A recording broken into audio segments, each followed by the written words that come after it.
we have the great honor and pleasure of being joined now by Kandeh Yumkella. He is the former UN Under-Secretary General, CEO of SE for All, and Director General of UNIDO. He is currently a member of Parliament in Sierra Leone. Thank you so much for joining us. I'd like to begin by asking you about the fact that over 3 billion people around the world currently lack access to clean cooking solutions. I mean, this is such a basic need. What can the global community do to ensure modern energy, cooking services, and the energy transition? Well, indeed, it's a travesty that in this 21st century, we have that many people, over 3 billion, without clean cooking solutions. It is a travesty also because it's causing major health problems. Over 4 million premature deaths due to household air pollution because people use biomass for cooking and for heating purposes. That number is about the same number being killed right now by COVID-19. About 3.8 million people being killed now as of last week by COVID-19. Imagine, this is what is happening every year because of this silent tsunami called household air pollution because people use biomass. And we know the technologies exist to solve it. There's so many different clean cooking solutions. However, we've not paid much attention to it. And we're very pleased that at least this year, the United Nations and other partners have elevated the issue of clean cooking to the level where it is as important as electrification. So now, yes, what we're looking for is, as we discuss access to energy, we discuss both electrification and access to clean cooking solutions. It is a climate problem because about 2 gigatons of CO2 comes out of this lack of clean cooking.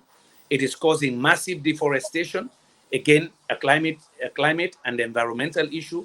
But more importantly, 60% of those mortalities, that over 4 million people who die, are women and children. So when you look at access to clean cooking, it's about economic growth, it's about gender issues, it's about climate, and of course, it's about the environment. So it is a major issue, and we're very pleased that the United Nations and everybody else are coming together to say, look, this is a problem we've neglected. It's a silent tsunami. We've got to fix it. And it sounds like it hits on so many of the Sustainable Development Goals, that 2030 agenda. I'd also like to ask you about, because I understand that at a recent ministerial level thematic forum event held during the high-level dialogue on energy, you and partners, you outlined the 40-60 by 2030 challenge. So could you tell us a bit more about what that is and the new target? Yes. Of course, we need big ambitions now. In the past, when we've been dealing with clean cooking issues, all the money is put together that is provided to try to solve these problems, whether in the form of grants or public funding, donor support. It's about $150, $200 million. That's just charity.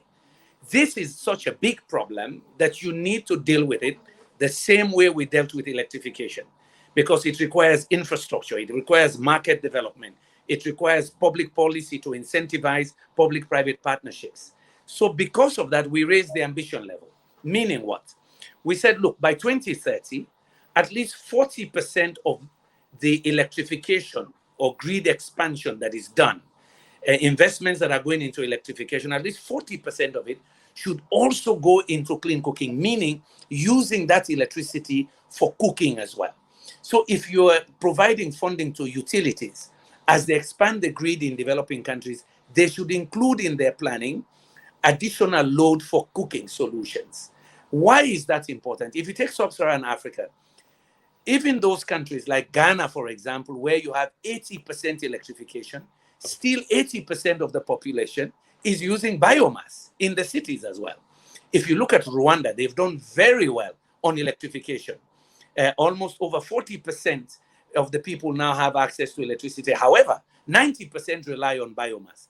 This is why these countries have also said, look, as we drive electrification, part of the electricity provided must go into clean cooking. So the 40% is to say that, look, 40% of those investments into electrification must also target clean cooking.